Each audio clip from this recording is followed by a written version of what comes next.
కంచిలోని పట్టు చీరలు వీవస్త్రాలకే అమ్మపడును. మంగళగౌరి గ్రాండియర్ కంచికి దారి Jubilee hills road number 36 Hyderabad. ప్రస్తుతం నేను ఒక గొప్ప నటుడితో ఉన్నానన్నమాట. ఆయన గురించి చెప్పాలి అంటే నటనలో తనకు తానే సాటి, విభిన్న పాత్రలు చేయటంలో తనకు ఎవరు రారు పోటీ. కాలం మారినా తనలో కంటెంట్ మారలేదు, జనరేషన్ మారినా తన డైలాగ్ డెలివరీ ఏ మాత్రం మారలేదు. He is none other than great actor Sudhakar గారు.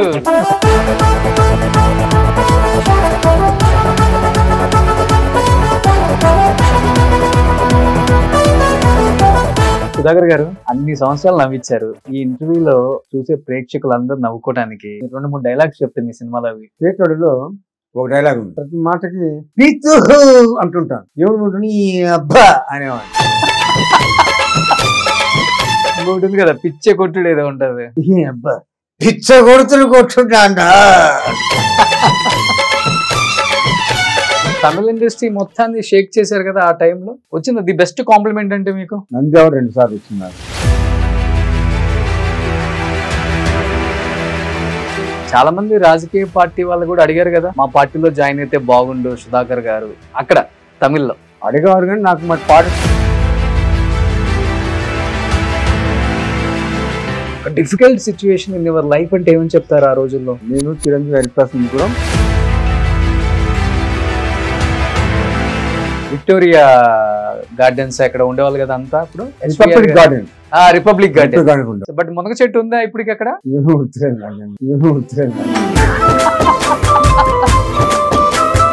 One memorable moment with me dearest friend. Chiranjeevi కాకముందే చిరంజీవి అని పిలిచే అంత చనువు మీకే ఉంది కాబట్టి ఏమని చెప్తారు మీ ఫ్రెండ్ గురించి? చాలా మంచి సహృదయుడు, హెల్పింగ్ నేచర్. రామ్ చరణ్ గారితో ఎలా ఉండేది? బంగారు ప్లాకెట్ ఇచ్చారంట, అనుకున్నారా ఈ స్థాయికి వస్తారు రామ్ చరణ్? చిన్నోడు, అంతే చిన్నోడు. సుధాకర్ గారు మీరు తీసుకున్న హైయెస్ట్ రెమ్యునరేషన్ అంతే సార్ యాజ్ ఎ హీరోగా? సుధాకర్ గారు ఒకదానికి మటుకు ఈరోజు మీరే ఆన్సర్ చెప్పాలి సార్. బయట సోషల్ మీడియా భయంకరంగా పెరిగిపోయిన తర్వాత మంచి ఉంది, చెడు ఉంది. ముఖ్యంగా కరోనా ముందు నుంచి, కరోనా తర్వాత, కరోనా టైంలో చాలా మంది ఆర్టిస్టుల్ని చంపేశారు.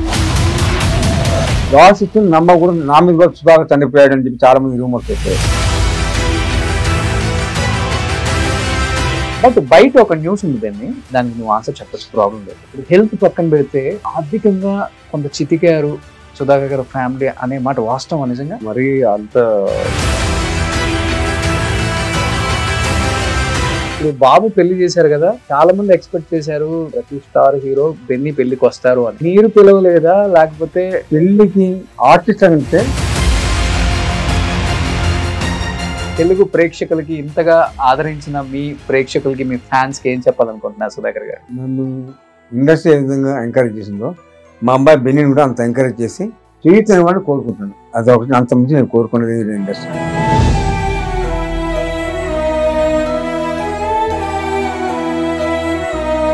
చిరంజీవి గారు కానీ, జగపతి బాబు కానీ, మీకు అంతా ఎంకరేజ్, బ్రహ్మాండం అందరూ ఎంకరేజ్ చేసి బెన్నీ కూడా సపోర్ట్ చేసి ఇండస్ట్రీ నిలబెట్టాలి బెన్నీని.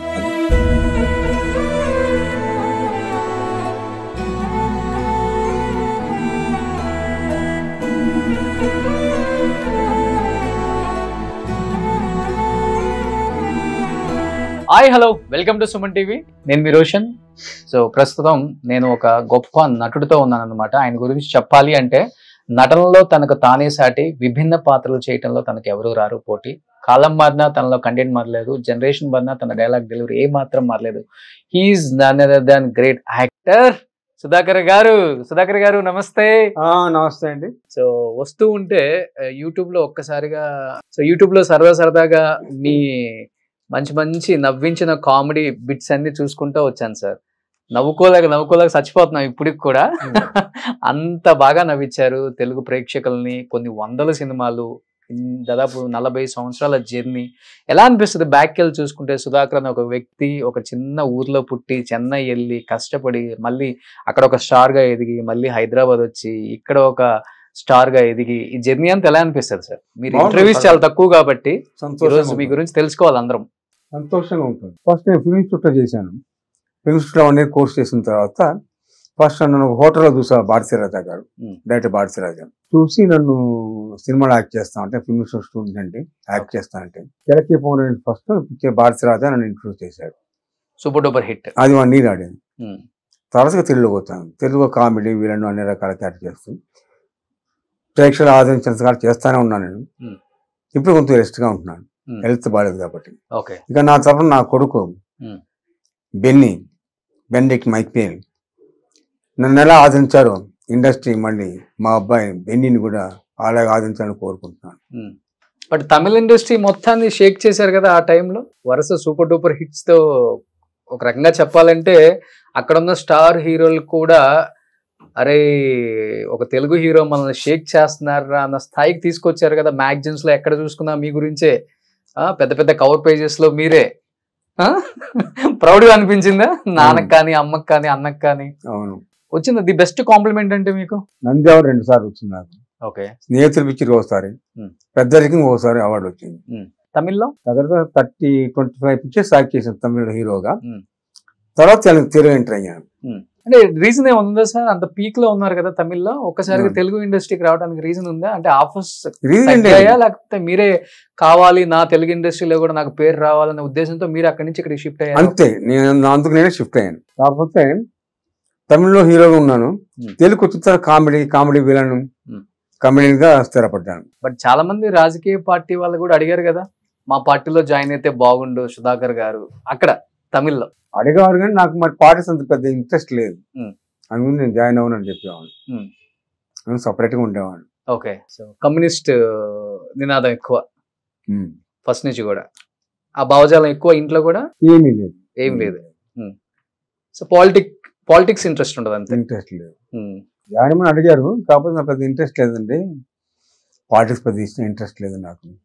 పైగా నేను కమ్యూనిస్ట్ తప్పితే పార్టీకి సంబంధం లేదు నాకు అని చెప్పేవాడు. సార్ ఇండస్ట్రీకి వచ్చినప్పుడు ప్రతి ఒక్కరికి ఒక స్టోరీ ఉంటుంది డెఫినెట్ గా. ఎందుకంటే రజనీకాంత్ గారు కూడా చాలా టైమ్స్ చెప్పారు, నేను పంగల్ పార్క్ లోనే పడుకున్నాను, ఫుడ్ లేక షెల్టర్ లేక ఎక్కడ అని.